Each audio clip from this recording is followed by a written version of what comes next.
yeah, so yeah, I appreciate you getting involved, man. I appreciate you asking me, to be honest.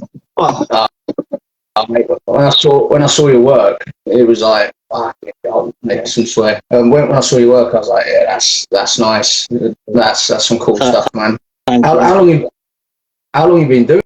How long you been doing seats? The seats I've been doing for the past 3-4 years, as a like professionally sort of.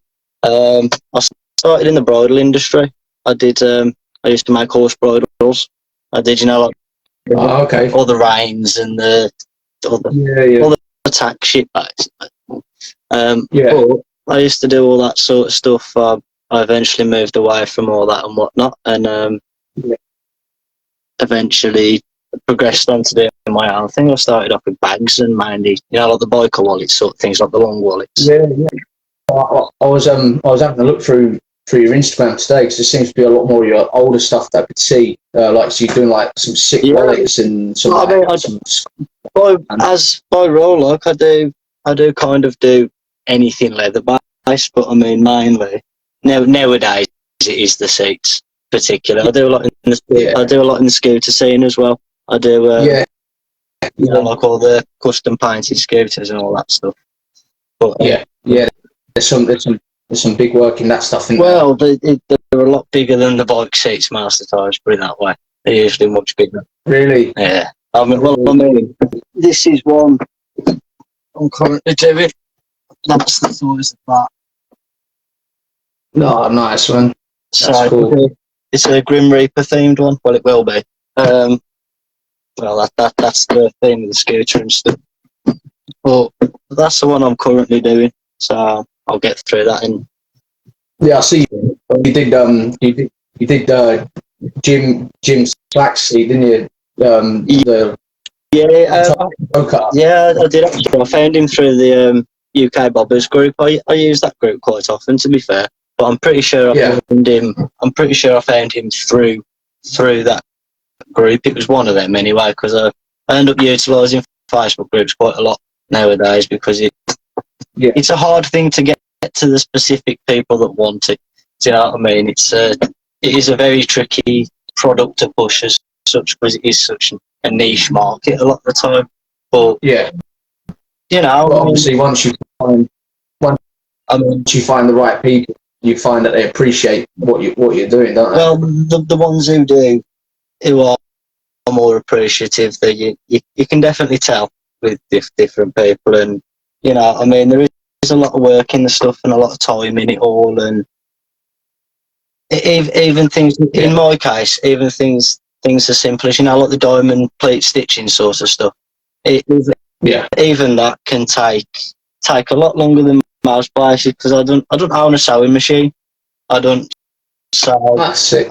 own any form of machinery for anything. Pretty much, I do it all with quite literally a toolbox that's just down here to my right, and that's cool. Everything's in there pretty much, and it's just takes more learning than anything else, and then you got to learn to sell it because making the stuff's only half the business nowadays. And but so what's your average turnaround? I mean, I suppose you've probably gotten a turnaround time on what you do. Is there an average time? It all depends really, because I mean, if I end up with gaps here and there, like I might have a couple of days spare, and then if somebody comes along, I can, like the small solo seats, I can have them done in about 2 days or so. Well, these bigger sort of seats, I mean, that will take me the best part of a full 5-day work week, essentially, to get that finished. But, the time's definitely in there and you can see it, and I think as long as there are people to appreciate properly made things, I think, hopefully everything will be fine.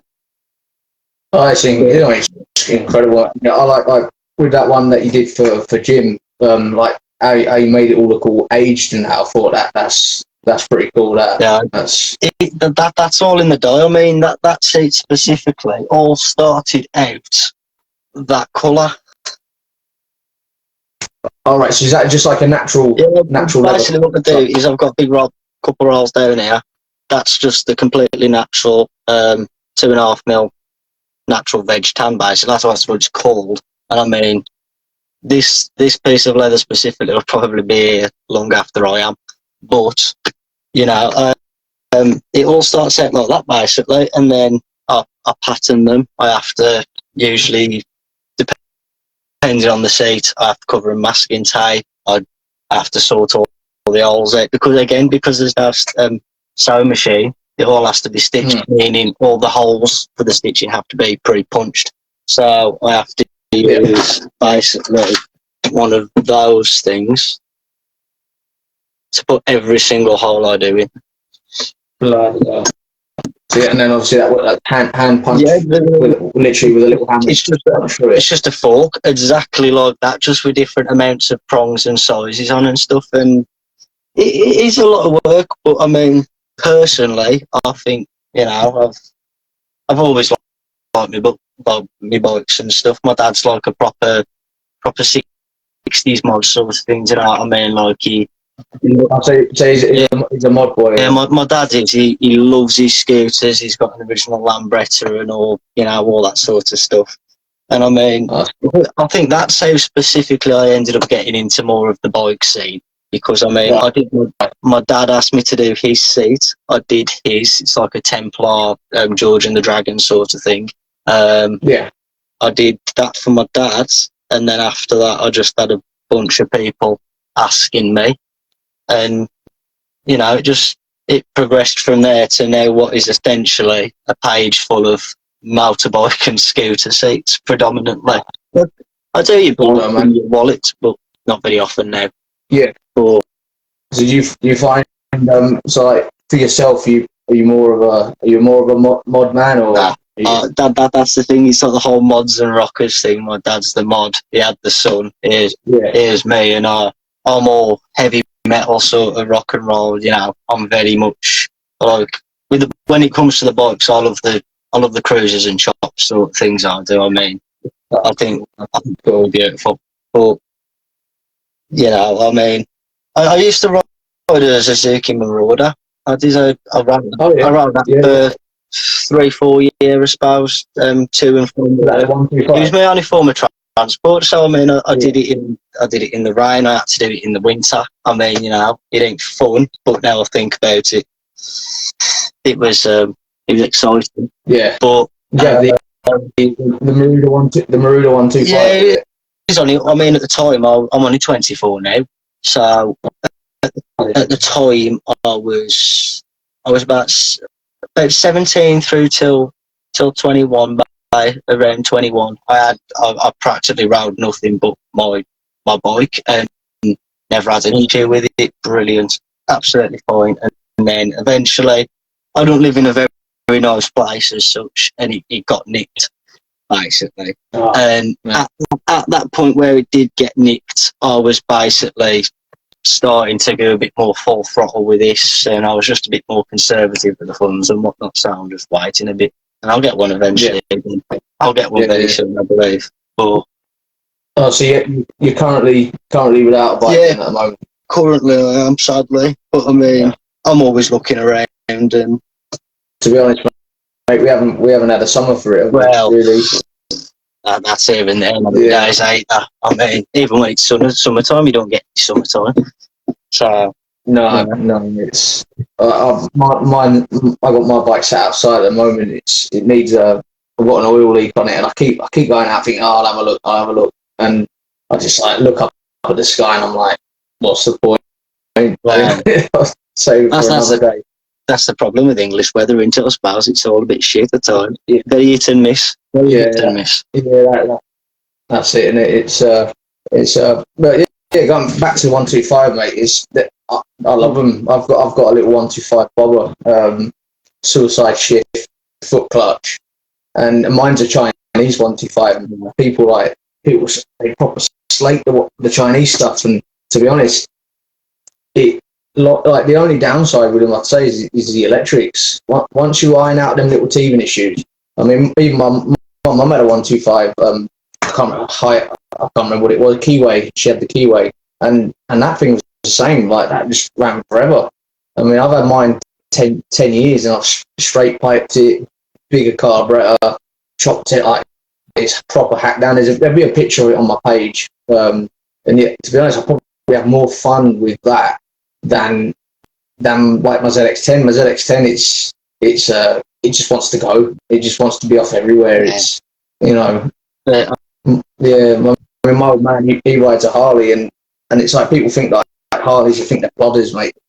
They go. Like you get on them, they go. I mean, I don't know if he's watching now. I can't actually see who's actually watching. But yeah, he's he knows how to ride that thing.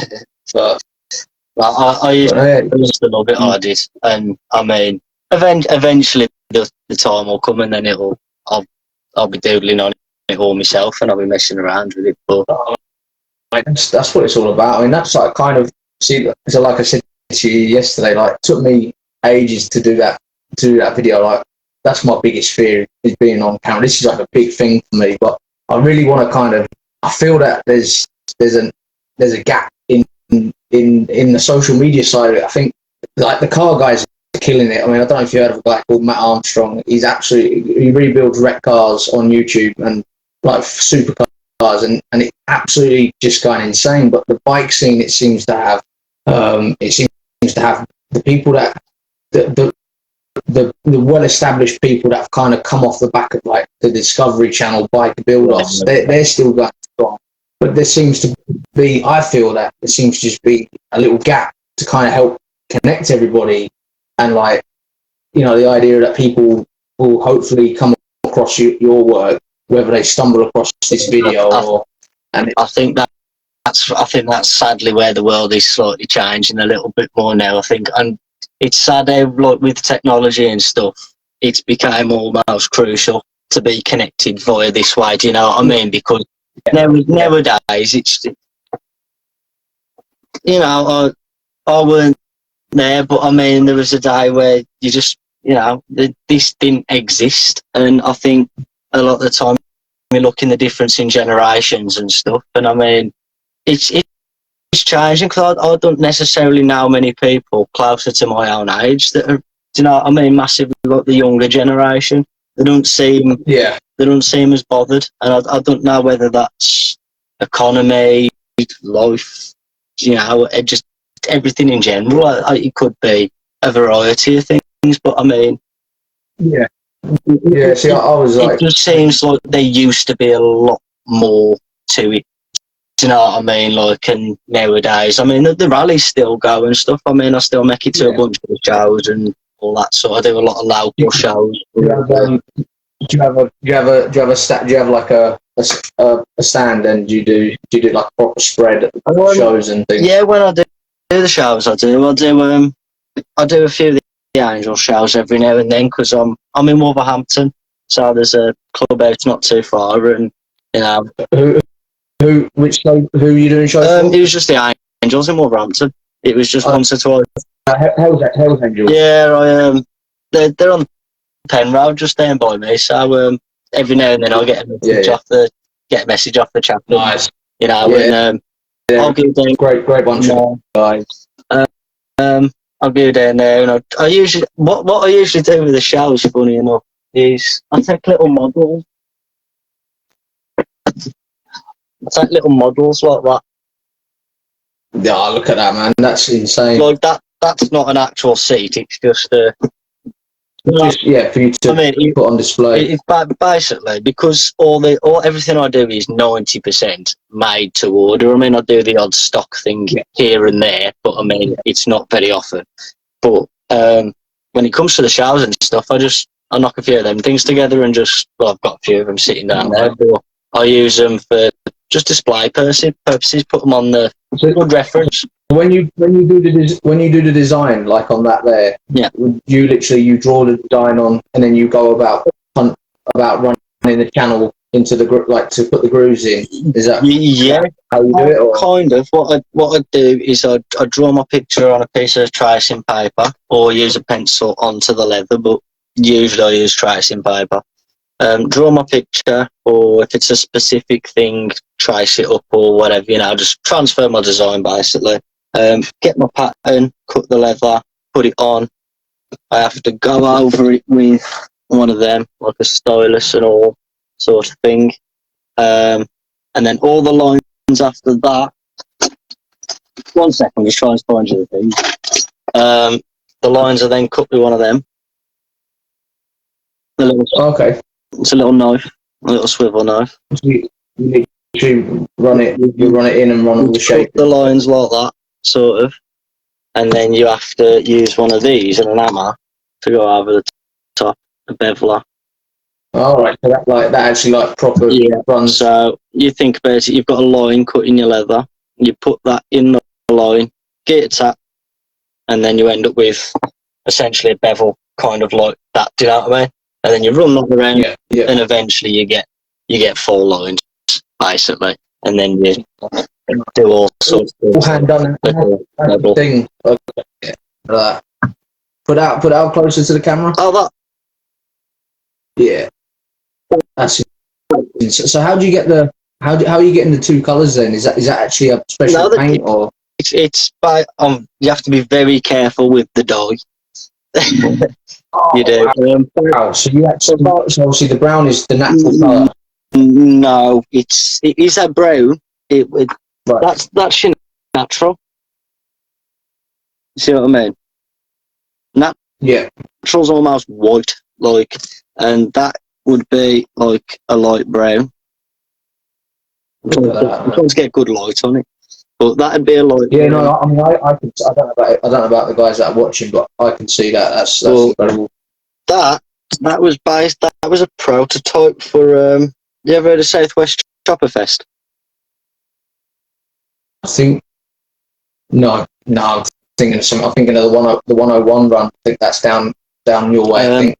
These are up and they're up Somerset sort of way. I actually did the chap who runs it, King and Queen seat for him the other week, funny enough. But that was for it was a prototype for a little trophy I did. It was. So you made the trophy. I was going to go do the trophy, and this was going to be I was going to put it on a plinth and stuff, and but in the end. Maybe I decided I didn't like it and just sent him a wallet instead. So, which to be fair, I mean, I've seen some of them wallets on your page, and they're awesome. I mainly did the main portion I did those. It was when I started learning. It does. When I started learning, I did a lot of wallets. I did simple stuff because there's. Everything I know pretty much, bar 2 or 3 things, I had to learn through trial and error essentially. I mean, everything I've had to learn myself because there ain't any. You can't find a teacher as such. Do you know what I mean? No, I mean I can't imagine there's actually a lot of help for you, or even on YouTube. I mean, YouTube's been a lot. YouTube's help. YouTube's a bit hit and miss. Certain things it will help you with, but then there's other things that you just got to do it. Certain bits you have got to do, and then or else you'll never figure it out. You can watch as many videos, read as many books as people like, but I mean, without actually sitting there and physically doing it, I mean. And I do think that's the best way to learn with a lot of things. To be fair, experience learning, literally just hands-on. There's the stuff. Logically go about it, and that's pretty much how I've had to learn. And I mean, I've had no complaints up to yet. So no, I mean, I say the people that are watching, if take the time to once this is done, or take the time to have a look at what you're doing. I think the work's incredible. It's I mean, I attempted once to make a seat, make one for my little 125 bobber, and it did the job. It didn't come apart, but there's certainly nothing to be proud of. You know what I mean? It was nowhere near like that type of craft. You wouldn't put it on a shelf, like, but I built it in a shelf, and a lot of people do.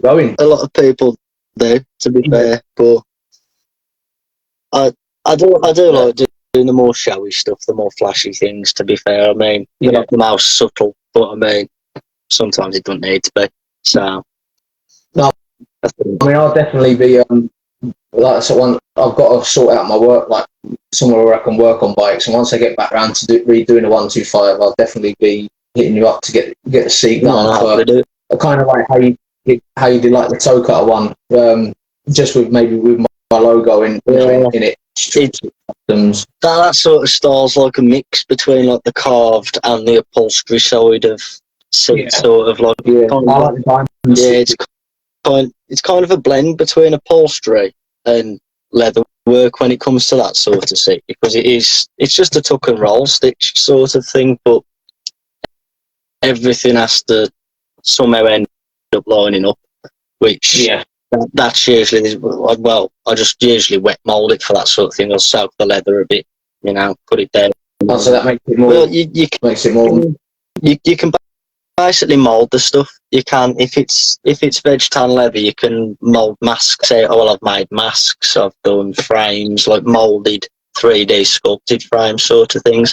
And if you wet it, it just gets a bit damp. You push it over the seat and keep working it, and eventually it will take the exact same shape as your top seat. It's weird. There's the stuff you can do with it. There's a lot of different methods with things. It's like when people come and they ask, like, specifically inquire about stuff, and I usually like to just have the idea, and then I'll just do a rough sketch, or like just a basic idea of it, and then kind of go from there. So I'll do a rough design, and then when I've actually got the seat and the sizes and my shapes and stuff, I'll do like a proper stenciled sort of design, and then that's practically how it'll look. Do you know what I mean? So it's one of them where it's a process, and that is part of the learning with this sort of stuff. Is the process. It's learning the process, basically, because if you do one thing before you do another, you've wrecked it, basically. It's very unforgiving in that sort of sense. If you cut too small, there's no chance of fixing it. Do you know what I mean? You've got to start again. Or if you get a bunch of holes wrong, you got to start again. It's sort of like it is very unforgiving in that sense. But you live and learn with them things, don't you, I suppose? Yeah. That is part of... So I'm on with, I don't know if you've seen the video, I bought a Harley Davidson primary cover that I've started to engrave. Oh, yeah, I did see that briefly, to be fair. Yeah, I did. The spider webs. It's the same. You what, sorry? There's a cobweb one, weren't it? Was it cobwebs? Yeah, there's a cobweb on it, and then I've done like the word Harley Davidson, but the same again. You see, it's like you can take little off, but you know if you don't. We're using like the null bits that they take chunks of aluminium out like nothing, so you're having to just kind of take away, and it's learning learning the hand pressure to it all, actually getting the actual craft down, I suppose. But it's all learning. I mean, I've always seen the things in a way where you can kind of do what you want. If you want to learn something, there's not always something necessarily stopping you. Do you know what I mean? Like, that's it. I mean, I think with the way the future is with regarding like all this technology, machines making things, I think that even though it's becoming more affordable to go and buy like a seat off eBay, that you'll find that people that really do truly appreciate like your craft, for example, they're the people you want, because they're the people that are going to actually appreciate that you're going to hand make that from end start. This is one thing I found about the biker scene, sort of just bikes and scooters in general. I mean, some people they put good work into these bikes and stuff. Do you know what I mean? Where every little detail down to like the air filter and all that sort of stuff, everything is just add work in it. Do you know what I mean? Everything is done properly as such.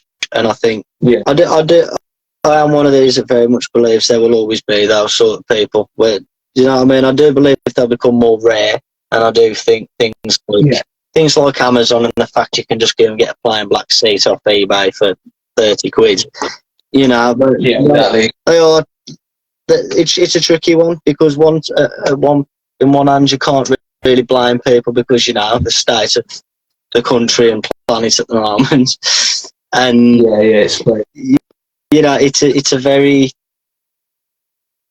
I'm not too sure how it'll all end, but you know, I mean, I'll keep going, and as long as there's people that want my stuff, I'll keep making. That's it. Yeah. That's it. I think it's just a matter of it's like Prodip who's sponsored this video. A really good friend of mine, Richard. He does hydro dipping. Well, he does a vast spray of things. He was also doing carbon skinning. Incredible, and now he's just moved into he's moving into 3D printing. He's just that way inclined, and the paint job that we did on my ZX10, it was like we worked it out as something like 2 weeks solid work just in the tank alone. There's 40 coats of paint on my tank, and it's crazy because like when I with the way my dad is with my dad's old school, like we used to like build bikes out of nothing. You know, it's again because there's never been big pots of money to do stuff, so it's just like have the bikes in the shed or down the side, you know, the bike's outside, and it's like, all right, what have we got? Pick bits and you know, it's just making stuff out of nothing. But like with what Richard does is he noticed that with the car scene that he'd get someone that's gone and spent £2,000 on a set of coilovers, £1,500 on wheels, loads of money, and then when they went to him to ask him about hydro dipping, he'd give them a price. And they'd be like, yeah, but you're only doing this. And he's like, well, I'm not only just doing that. You know, he's having to base coat it, everything else. Incredible. It's, and, you know, it is very similar at times because I mean, there's been certain seats that I've had sent to me, like, and I mean, especially in the scooter scene specifically, they've got all sorts of crazy shapes, and do you know what I mean? And there's been times where it's sat there and it's took me 4 or 6 hours to make a pattern. Do you know what I mean? Just get pieces of cardboard that are the right size that fit, essentially, and that you have to kind of make the jigsaw puzzle and then solve it, sort of. But it's like what the one I've just showed you with all them blue lines and stuff. What I'll do, that'll be a longer process than people think, and that's just simple prep work. Do you know what I mean? But if I don't get that right, I've either lost a chunk of leather that I could have used for someone else, or I've got to start again. Basically, if I put it all together and I'll stitch it all and it doesn't fit, you know, it's been a very long time since that's happened. But I mean, when I was first learning, like the first 6 months, a year or so, that was my biggest trick was making the patterns, and I do think there's a lot more time in it than people think. Like you say, with the prep work and stuff, I've got to do the pattern, and then even just the finishing process when it comes to it's all stitched, it's all attached, it's all fitted.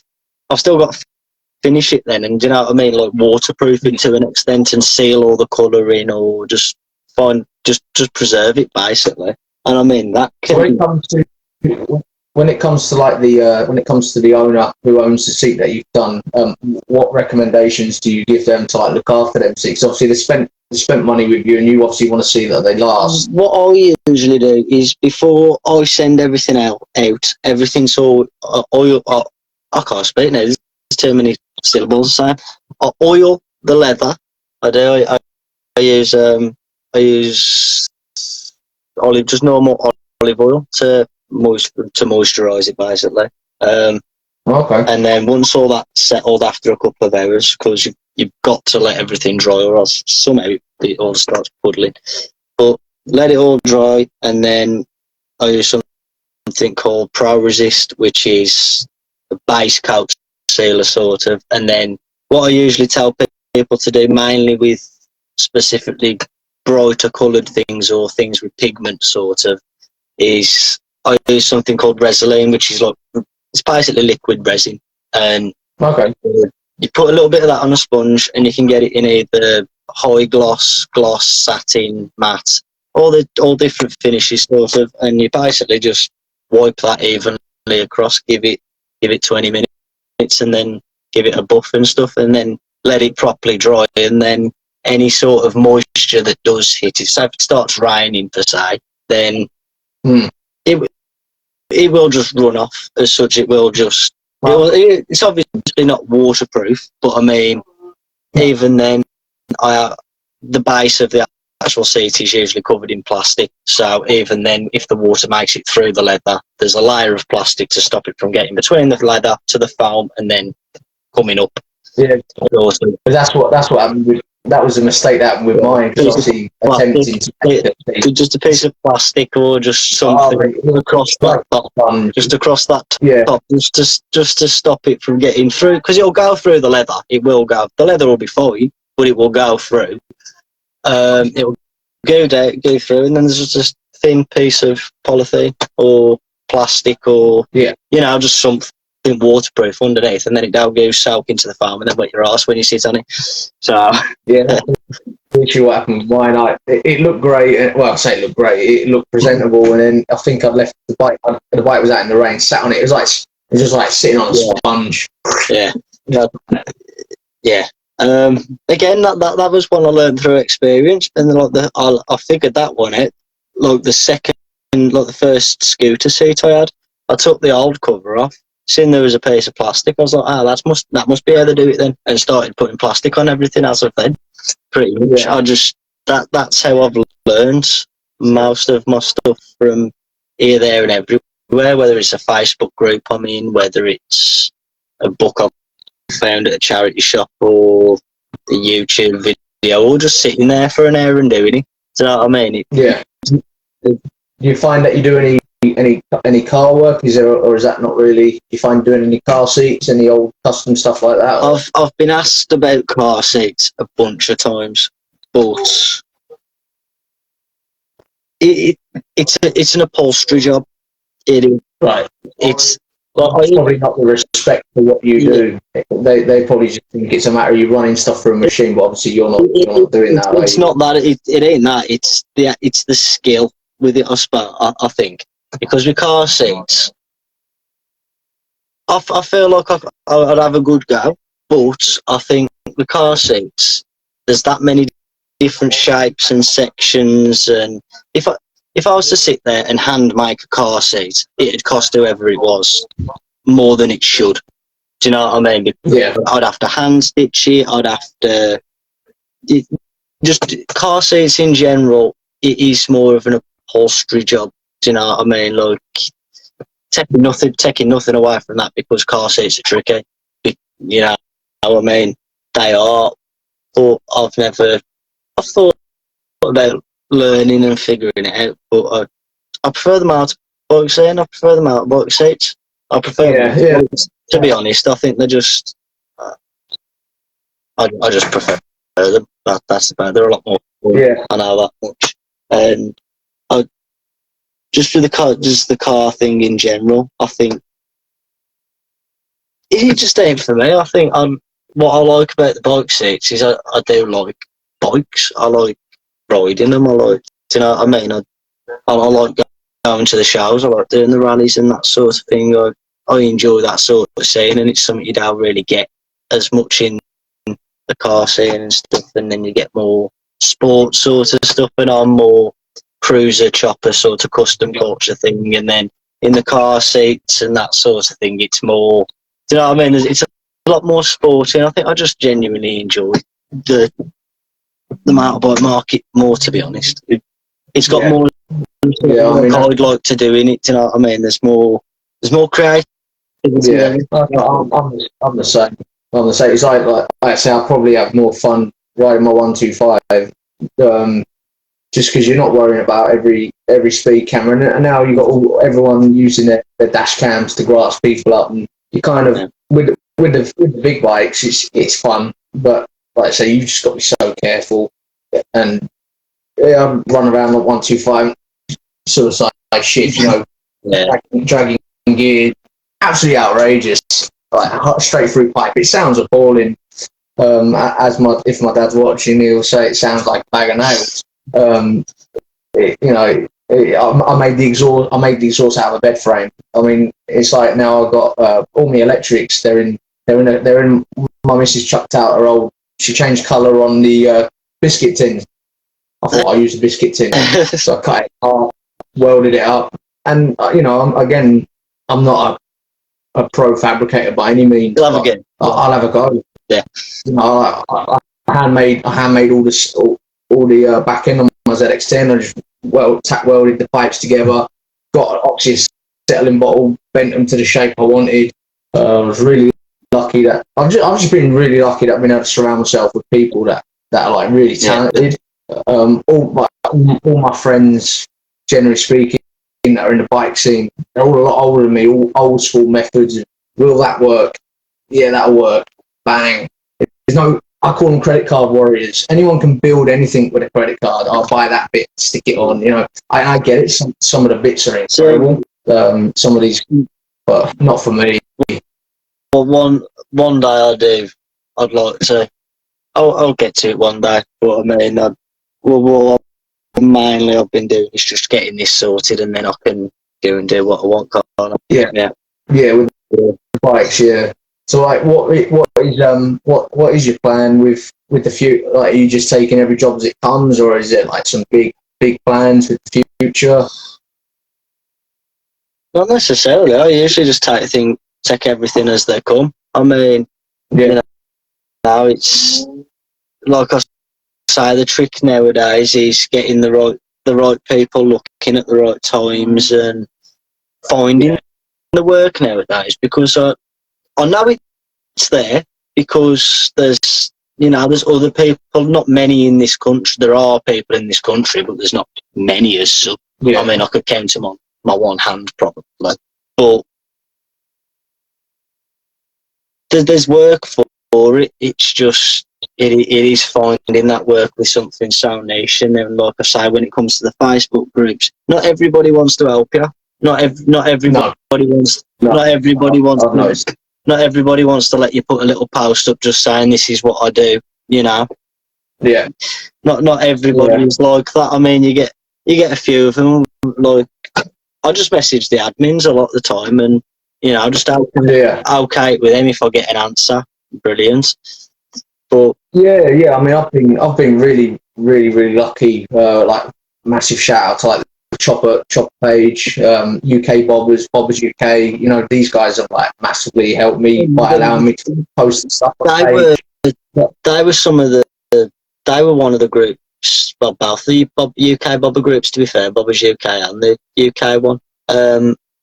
When I started doing more bike seats, sort of, because I've done a bunch of scooter seats, and as I says, I'd rather be in the bike market. I love doing the scooter seats, and I still enjoy doing. Are the scooter seats more of like an artistic range, like, because obviously like that Frankenstein you've done, like I've actually been really lucky to tattoo a portrait of Frankenstein. I love Frankenstein, and I thought that was bang on the money. I find with the difference, there's a very big difference in style, and I've slowly started to, over the past few years, figure this one out. There's a lot of themed stuff in the scooter scene. Yeah. There is. Yeah. It's like people will build whole scooters that are just covered in Frankenstein, like that scooter, or they'll build Goonies. I did a Goonies seat a couple of months back, and the whole scooter, all the fairings, all the panels, everything is just custom painted. Everything's engraved. I've done Joker themed ones. What else? I've got all the stencils. I've got a bunch of stencils from some of the jobs along the wall, and I did a Ghost Rider one. There's a lot of themed stuff. There's a lot of themes in the scooter seat. I can't bloody talk. In the scooter scene, and then I find with the bike scene, it's more style based. I mean, more art style based, and I mean, you do get the proper like original sort of gatekeepers of the scooter world who are like say it's sacrilege to do anything that wasn't original to them. But then you get them in the bike scene as well. I think you get them sort of people. Yeah, But I mean, the ones in the scooter scene that do custom scooters, they do custom scooters. Like they go all out, and some of the money they spend on these scooters is it's incredible. It's unbelievable. Yeah, I know a guy over in Gibraltar. I don't know if he's there. Squeaky. He's absolute genius with two strokes. I mean, he competed in a 6-hour endurance race in Barcelona, Vespas and Lambrettas. Yeah. And the first year he turned up, he won the race. I can't remember the ins and outs of it, but there was a 6-hour race, and obviously, however many laps you completed, or the chance that someone would complete the laps. And he turned up with a lamp. I think it was a 280cc, something like that. Trimmed all the barrel, welded it all up. It was all water cooled. He had Yamaha Aerox 13-inch wheels, and the guy I can't remember your name at all. He's that much of a stoner, but with the scooters, he was topping out like 100 kilometers, 180 kilometers an hour, or somewhere in that region, down the back straight of Catalonia, and absolutely, I mean, the power they get out, like they put like the RD 400s, seen the RD 350, the YPVS engines in them. I mean, the ones who built the race. I had a go on my dad's Lambretta the once I did, and it was a horrific experience. To be honest, it was horrible. It's that crazy and twisty bit that I will never get used to that. But I had a go on it, and it was absolutely horrible. But the blokes who build these custom race scooters specifically, I mean, the thought of getting that sort of speed out of a machine like that is just,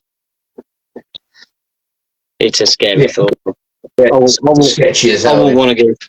to go that fast on something where you're sitting up at a 90-degree angle. Doesn't feel right. No, it's not really my thing either. But yeah, I mean, take your hat off to them. What they're doing is absolutely the engineering to some of these. It's like the Lambretta choppers. There's a Facebook group that I use quite often. It's they're just lamb chops, basically. These Lambrettas where they've chopped the whole frame down, they've put peanut tanks on them, and they've made choppers out of these Lambrettas, and some of the engineering to it, really, when you actually look at it and think about it, it's like, bloody hell. So there's a lot of work in that little death machine. There's a lot of time in these things, especially when people do go to the extent to have everything custom, but the engraving, the everything, just spot on with them. Yeah, I mean, that's how I don't know if you heard of Exile Cycles, again massive on Discovery Channel. He had like Build or Bust, like a guy called Russell Mitchell, English guy. That's where he started, and he went to America and then managed to get his way into building custom bikes.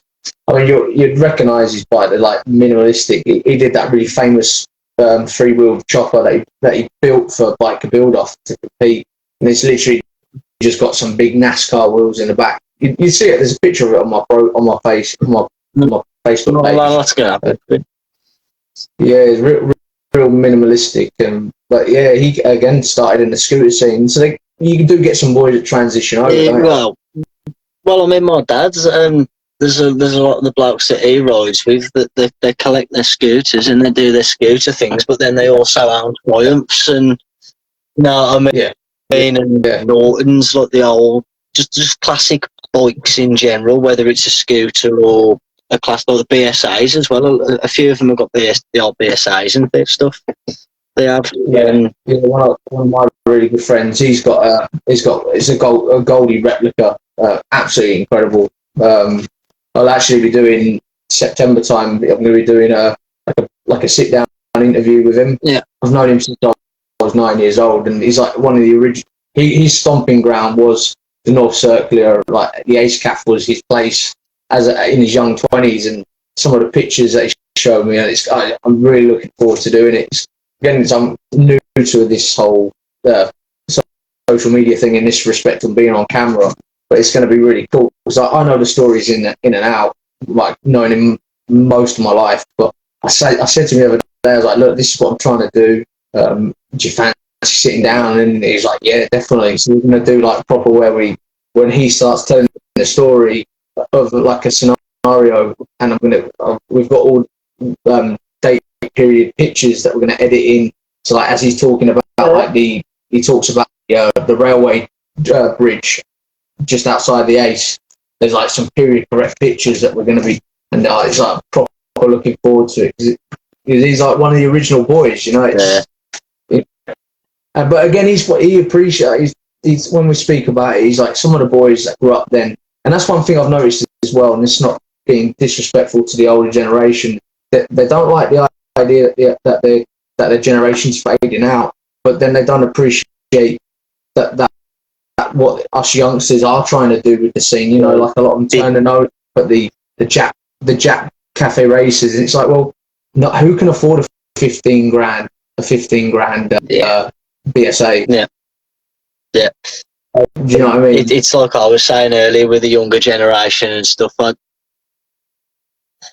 Sometimes it don't feel all that accepting to younger folk. Do you know what I mean? It's almost like they don't want to carry on, some of them specifically, and it does get confusing at times. It's, you know, but I mean, it is what it is, and I don't think it'll ever go away. But I do know what you mean in that sense of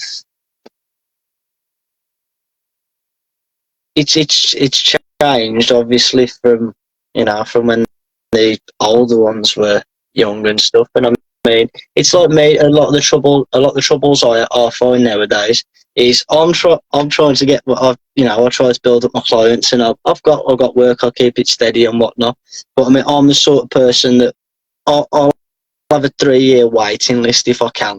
Do you know what I mean? I will get through it. I'm quite a very determined person with things, and I think in that sense it's like a lot of the older generation just it just feels very unaccepting at times. Sometimes, do you know what I mean? Like I have to compete with people that have been doing it 40 years. Do you know what I mean? I have to compete with ex-saddlers and like proper.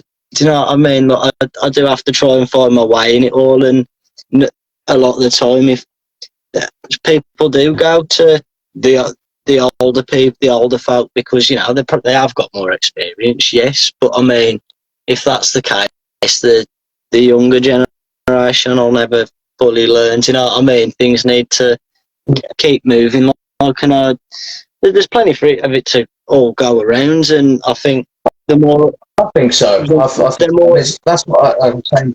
I think that there's definitely. I think one thing that our generation have got. I mean, even though you're only 24, I'm a bit older. Is you've got the ability the fact that you can tap into the old ways and kind of jump and bring social media in and the new era. Like to be honest, it's good to be able to mix them both together. I mean, I don't know whether you looked into some of these 3D lasers. I mean, how cool would it be to do some of the work you're doing, and then even to be able to actually burn their logo into the seat, for example. Do you know what I mean? Like, you've done all your handcrafting work, and then they want their little logo, mirror image of their sharp logo, and then you could always, and that's kind of like what Richard's doing over at Pro Dip is. There's a lot of people hydro dipping, and they're really good at it, but and it's like the amount of times we went to a bike, we got invited to put a display on. I took my bike up last year up to Blue Angels in Leeds. Again, great bunch of guys, and it was a Leeds custom bike show, and we were looking at some of the bikes there, and really good. And then we're like people were going mad looking at his work. And then when we were looking at some bikes, and the paint job was phenomenal, but it was as if they just forgot to flatten and buff the lacquer, and it was like some things get overlooked. You know what I mean? It's like wow, and people go nuts for some of this stuff. It's sometimes. I'm personally not a big fan of taking a mudguard off a bike and calling it a bobber, and it's some mix. I mean, I don't know if you see one guy, amazing Triumph, reached out to me the other week, and I'm so lucky. Like, I'm getting people messaging me, asking me to feature their bikes, and I was like saying to my missus, like, I'm a nobody, you know, like I'm a 500 follower guy, and I've got people asking. It's such a privilege to get people like when you message me, you know, I love it. I just love to share it with people. I feel like every single time somebody messages me, and you know, I think it's a pride in yourself, to be honest, mate. Because I mean, I've worked for people, and I mean, I've never been happier than I am now. Essentially, it's stressful, and you've got to keep things moving, and you know, all that sort of stuff. But I mean, there's a certain pride within feeling like something you're actually doing is working, and I'll get that every single time. It's like I've had people that have been in the scooter scene specifically for years, and they've got all the options. They know they know people that can do it, and price wise, it's relatively the same. So it is nice when those people specifically come and ask you to do things like, and it's like I've got there's a girl I'm talking to at the minute, and she's after a Jeepers Creepers seat, and I'm meant to be doing it next month or something. And she was at a scooter rally. She was, and I did a Pennywise seat about 4 years ago. I did a Pennywise seat, and she was at a rally a couple of months ago and saw it. And from what she says, she scoured the whole of Facebook and whatnot to find me, basically the person who did that one specific seat in Isle of Wight. And it is quite. I get what you mean when you have people messaging you and actually acknowledging what you're doing. It's great, because in my head, how it's always been to me, so I'm just trying to do what I'd like to do with my life.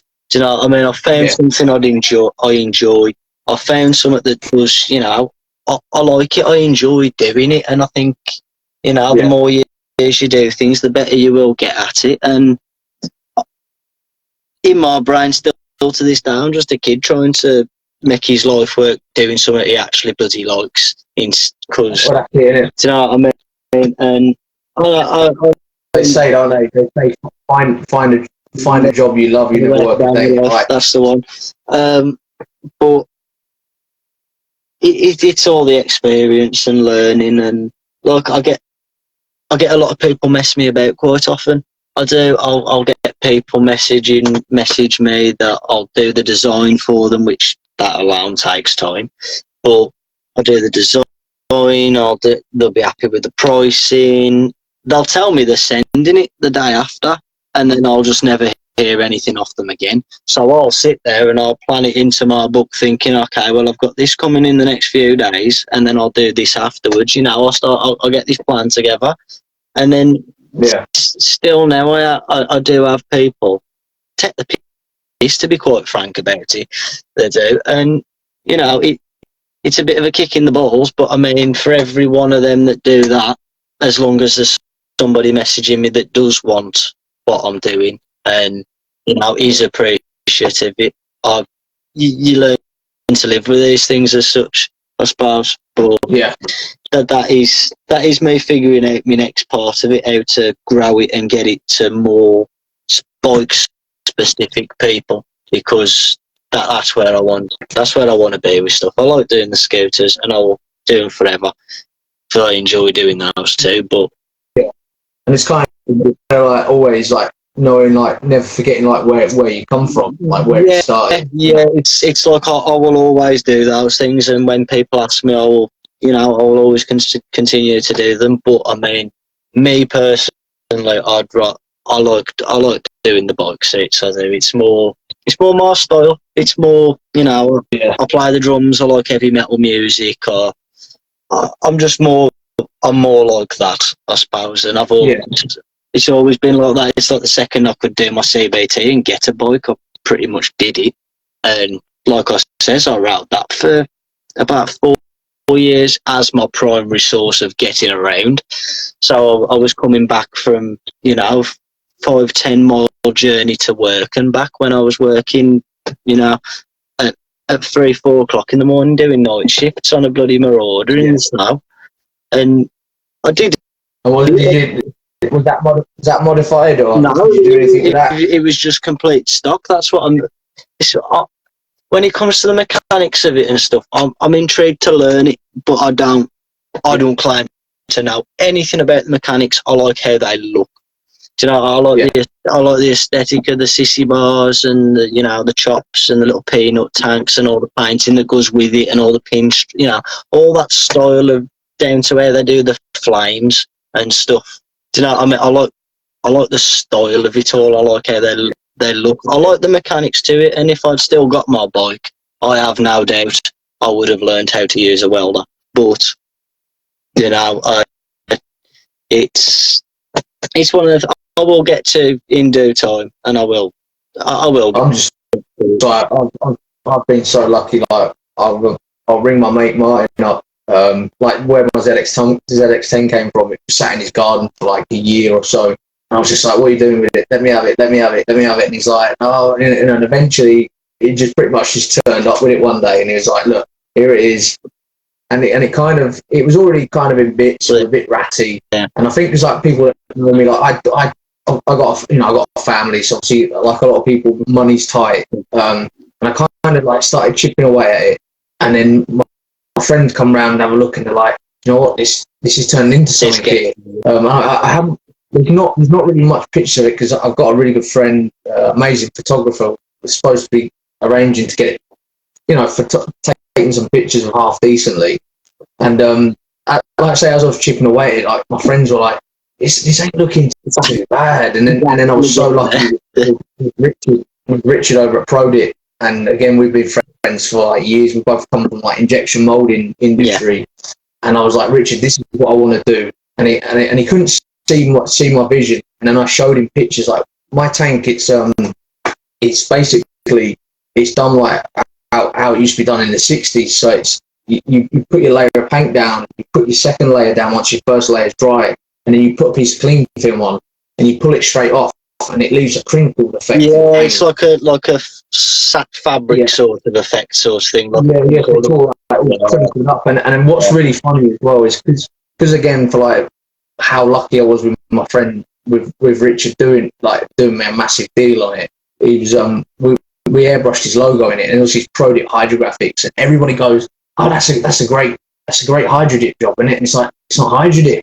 And they're like, "What do you mean?" And it's like, well, it's like, I mean, there's 40 coats of paint, and there's like 15 of them are lacquer. You know what I mean? He said to me, if he's watching now, he's like, "You fall off it, so don't even come anywhere near me, because we're not doing it." I'm not. You know what I mean? Not really doing it. No, we did like so we got like his logo like embossed in the top of the tank, and I don't know if you've seen. I've seen you some pictures if you haven't seen it. And then we did like where it's torn, so it looks like we've torn the candy red off the side, and then there's white flake underneath with his logo again, and it's like there's all hologram flakes in it. So when the sun hits it, all the flakes change colour, and it's absolutely phenomenal paint job. And it's like you say, I'll park up and I go grab a drink, and you'll get someone to stop and look at it. And one of my favourite things is like someone says, "What is it?" I love it. Yeah. Because the fact that they go, "What is it?" Like, I've achieved. Made it that unrecognisable that exactly. And I don't care if it's like for me, if you ride a bike and you can do 60 miles an hour, tag along. Yeah. Like if you're on a scooter and it will cruise at 60 miles an hour. Two wheels. It truly doesn't matter what general and obviously now the modern rocker scene. That's the days of the modern rockers. They've all come together now, and it's like respect to the scooter lads because they ride daily, like any weather. It's like I say when I deal with people that ride predominantly bikes, and then again when I do the custom shows down Penrod and stuff, there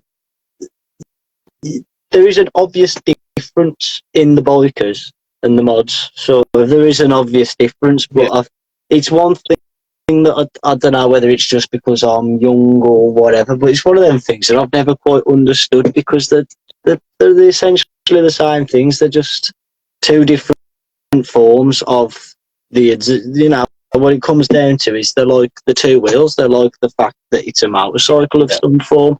And in my head, whether it's a scooter, it's a bike, whether it's, you know, whatever it may be, I think it does all come down to the exact same principles, when, you know what I mean, when you write it on paper as such. A lot of them think the same. I mean, you'll speak to people in the bike scene that just want a really unique bike or a really unique sound, you know, specific thing, and then you'll speak to people in the scooter scene and they'll say the exact same things. They just want something different that, you know, it's just in their format as such. There's a lot of similarities between the two, what I've seen out, you know, since I have been doing this, and I think they're a lot more similar than people do like to believe nowadays. It's just a very different, it's a same spectrum, just two different ends of it. That's how I've come to see it, which, you know, it is what it is, but I mean, it all seems to be fine and dandy now. Yeah, that's it. My old man, he was like, again, that age group where he was obviously one of the rockers, and you know, you hear some of the stories about it used to be, and obviously, but like even the rockers used to love sit and watch Quadrophenia. Oh, you know what I mean? It says that to be fair as well. There is a lot of similarities, whether people like to admit it or not. There's a lot of similarities. That's it, isn't it? It is. That's it. I mean, they're all still out there doing well. I mean, I don't know. Maybe I'm wrong, but I've noticed that there seems to be a lot more scooter boys still active. Oh, than there's a lot of them, mate, that will never stop. York. I'm based just outside of York, not far from York, and York's got a big scooter scene. There's a big scene there. I'm from, do you know Wolverhampton, West Midlands? Yeah. Well, it's kind of like, I think it's Aaron Lambo has a lot to do with the Wolverhampton Angels. Doesn't he? He's good friends. Aaron, you know, guy on Mental Hamster. Yeah. He's quite in with them. We're down Wolverhampton, so just about 10 mile out of Birmingham, sort of. And there's a lot of everything. It depends on the day, really. If on a Saturday around here, we've got a lot of keyways and dual carriageways and all that larky about. So when them going past as a group, you know, you definitely know about it, whether it's scooters or bikes or, you know, them. It's still going. It's still very much going from what I can see. But I mean, especially around here, you're constantly seeing the scooters specifically. I mean, you don't get many custom bikes as such that I've seen around here. You don't get too many of them. Like, it's a lot of the work. No? Like, a lot of the work I do, not much of it's local. 90% of it is shipped to me, and then I do my work on it, and then I send it back. But a lot of it goes down your way, sort of, like Somersetty, you know, just upwards. It goes all over the place, everywhere but here, funny enough. Yeah. But like, I did a secret. What's the plan? Where will people see you at next rally? Like when you got your next display, where's that going to be? I haven't really thought about it yet, because I've got quite a bit to be doing, and I ain't really got any stock as such. But the next show will probably be next year now. Will it? It will, because I've got too much here to be doing, to be going, and you know what I mean. So, but with the rallies, coming back to the plans for, you know, future and stuff, is I do plan to do a lot more of the rallies, and I'm going to start, you know, actually getting out to a lot more of them, because now I'm starting to figure out which rallies I'll fit at. Do you know what I mean? Because some I don't think it'd work very well. Some I think would work better. So it's just I am still gauge. Mostly nowadays, I do a lot of local shows. I do, most of just the small locally ones. But I mean, as time goes on, I will be giving out further and such. But that'll probably be next year now. Yeah. Well, that sounds good. That sounds good. So where's like people want to hit you up for a seat? Where's the best place to go? Either or, you can message me on. I've got 2 pages. I've either got my personal or I've got the actual business one, which I believe is this the one you've found? I think that's the one you're on. Yeah, Zak underscore Rathbone. That's my business one or my personal. It makes no difference at this point because they've become one in the same. Yeah.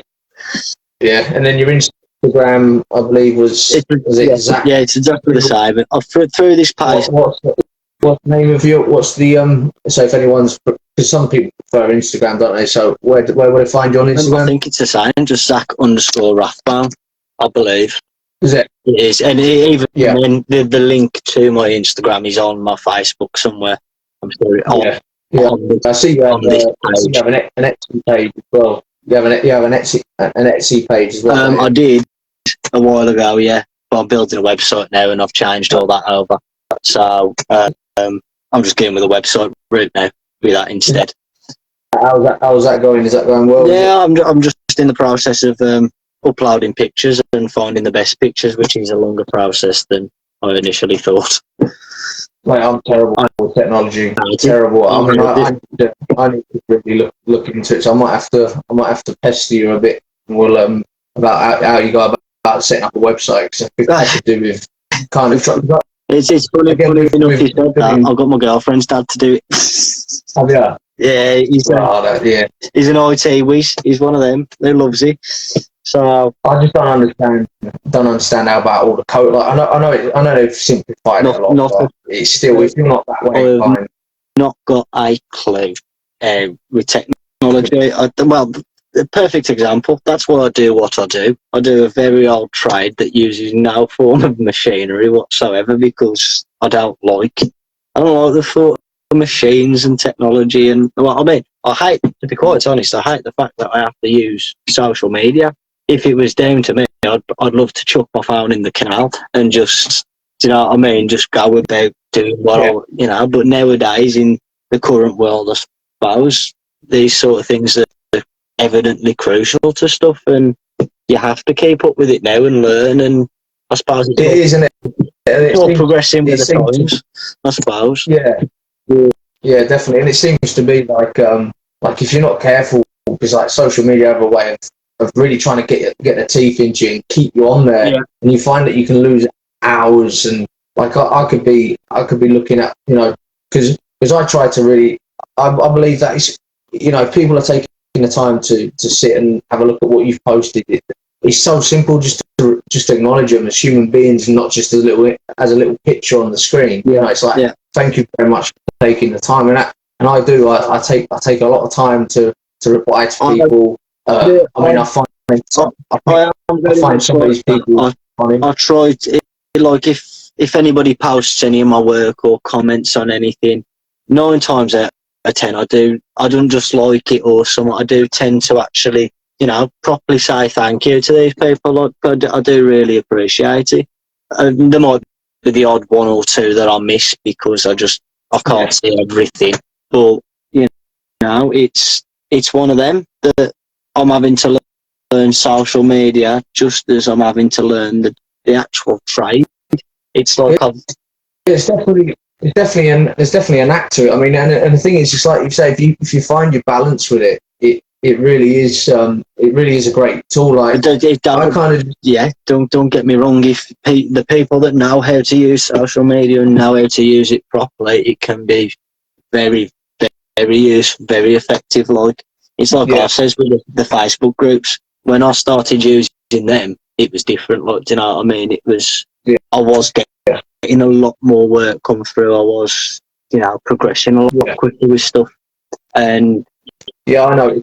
Like same here. I noticed, like, when I jumped on the pages and I'm like, I'm on the right path here, with what I'm trying to do. It does. Which is just trying That's sort of keep it going. It does make me think sometimes. Like I said earlier, it's almost like they don't want it to grow. Yeah. At times, it's almost like they're just.